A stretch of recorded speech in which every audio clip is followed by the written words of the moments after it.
बुजुर्ग मस्जिद में बैठे हुए एक जवान आया, नमाज पढ़ी, फिर चला गया, फिर आया, फिर नमाज पढ़ी। उन्होंने 5 वक्त उसको नमाज पढ़ते देखा, 5 वक्त नमाज पढ़ते देखा उसने, बुजुर्ग ने। और फिर कुछ ना पूछा, कहने लगे बेटे मेरी बेटी है, अगर तू कहे तो तेरा निकाह उसके साथ कर दूं। तो वो कहने लगे हजरत तुमने क्या देखा? कहने लगे तेरे दिल में रब का प्यार देखा। सुभान अल्लाह। बस इस अदा पे मैं तुझे बेटी देना चाहता हूँ। हजरत आप मेरे बारे में जानते नहीं, मैं बड़ा गरीब हूँ, मैं अगर सुबह खा लेता हूँ तो शाम की फिक्र नहीं, शाम को खा लेता हूँ तो सुबह का पता नहीं है। कहने लगे रोजी रब की कुदरत में है, बस तू बता तू मेरी बेटी से निकाह करेगा कि नहीं। वो राजी हो गई। और वो बेटी भी कैसे बाप की थी। जब आई ना, खाना खाया, उसने देखा आधी रोटी रखी हुई है, अपने शोहर से कहने लगी मैं आपके घर में नहीं रह सकती, मैं आपके घर में नहीं रह सकती। कहा क्यों? कहा बताइए ये रोटी क्यों रखी है? कहने लगा बीवी ये रोटी तुम्हारे लिए शाम के लिए उठा के रखी। कहने लगी जिसे रब पे इतना भरोसा ना हो कि जिसने दोपहर को दिया वो शाम को भी देगा, उसके घर में जिंदगी गुजारने से बेहतर है कि बगैर शोहर के जिंदगी गुजारनी जाए। वो बेटियां भी कैसी थी। और फिर जब उनकी गोदों में बेटे आए ना, तो कोई सलाहुद्दीन अय्यूबी बना, कोई मोहम्मद बिन कासिम बना, कोई तारिक बिन ज़ियाद बना। ये ऐसी माओ के बेटे थे कि जिनके दिल में रब का प्यार भी इतना था, उस पर भरोसा भी इतना ही था। आज सोचता कि नहीं जमींदार को बेटी दे दूंगा तो बेटी खुश रहेगी। जाओ जाके अदालतों में देखो, जितनी बहुएं चक्कर काट रही हैं जमींदारों की बहुएं हैं। हाँ, जो फाइलें रखी हैं ना कचहरियों में जाके देखो, अमीरों की फाइलें हैं, कोई गरीब तुम्हें चक्कर काटते नहीं मिलेगा। और यार भले वो बीवी को 300 रुपए का सूट पहनाएगा, लेकिन इज्जत से घर में रखेगा, मोहब्बत से घर में रहेगा। अल्लाह अकबर, खुदारा माहौल बेहतर करो। आसमानों पे ना उड़ो बेटियों वालों, अगर तुम्हारे जरा से दिन सीत पे हैं तो फिर तुम भी नीचे मुंह करके नहीं खा रहे हो। और बेटों वालों की तो पूछो ही मत, अल्लाह ने बेटा दे दिया तो कारून शद्दाद जैसी फिक्र लिए बैठा है, बस ये चाहता इसकी जायदाद भी अपने बाप, इसके बाप से अपने नाम करा लूं। और खुदारा उम्मत पे रहम करो, हुजूर की उम्मत पे प्यार करो। फरमाया गया जो अल्लाह के बंदों पे रहम करता है, अल्लाह उस पे रहम फरमाया करता है। सुभान अल्लाह, सुभान अल्लाह। मिजाज बदलिए अपने। तो मैं अर्ज कर रहा था माहौल देखिए, हमने बुनियादी गलत रख दी। हमने पहले ही कह दिया कि भाई वो चाहिए जिसकी नागिन सी चाल हो। अब वो आ गई ना तो फिर वो काटेगी। हाँ, ढूंढ के लाया ना अम्मा को भेज के। वो खुदारा दीनदार तलाश किया करो।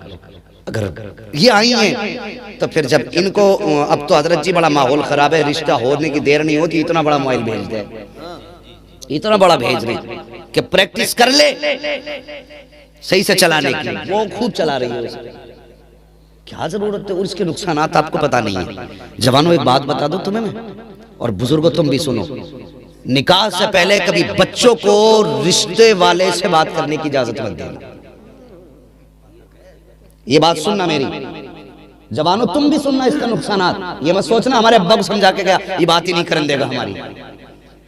तुम भी इसके नुकसानात समझ लो। अगर गलत हो तो मेरी बात वापस कर देना, कभी बात करने की इजाजत मत देना।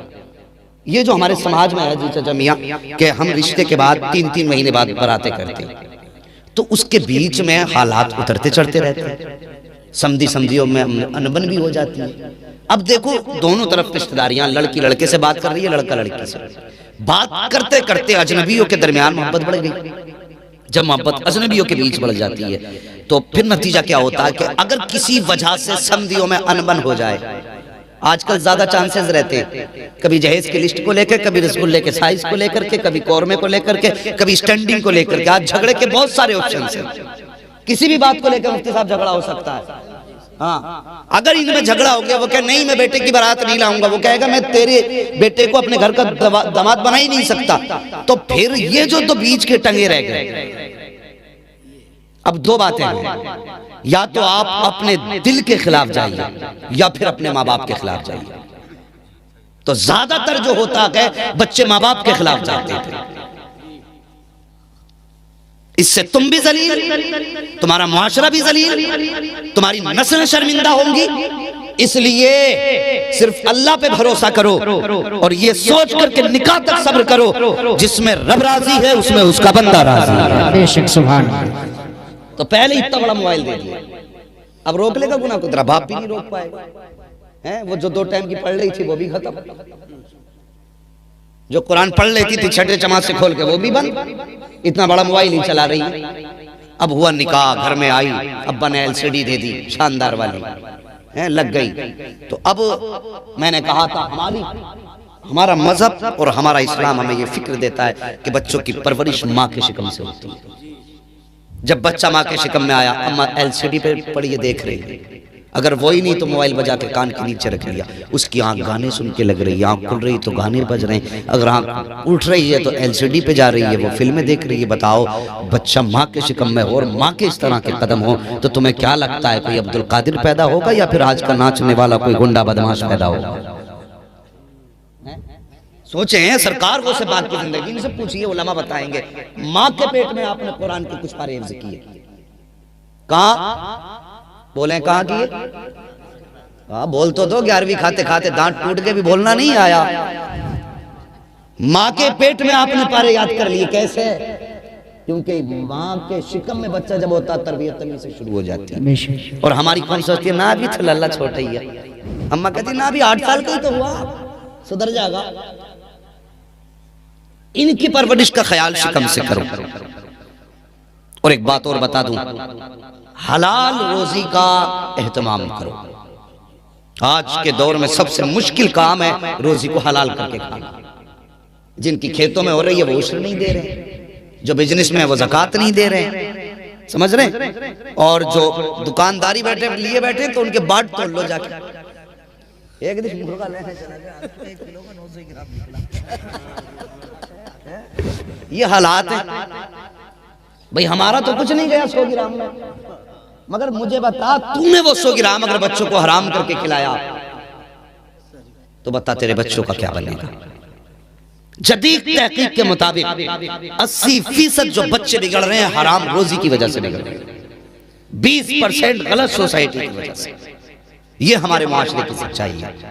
खुदारा घरों में दीनदारी का माहौल पैदा करो, दीनदार बच्चियों के लिए अपने घर वालों की फरमाइश करो कि हमारे लिए दीनदार बेटी देख के आना, दीनदार बेटी देख करके आना। बड़ी तकलीफ होती है हजरत, एक खबर मिली अभी, कुछ एक घर के अंदर माँ बाप ने बेटी को गला दबा करके इसलिए मार दिया ताकि इसे जहेज न देना पड़े। कुरान कहता अपनी औलाद को मुफलिसी के डर से कत्ल ना करो। बताइए हम कहाँ हैं, किस जगह हैं, हम कहाँ जी रहे हैं?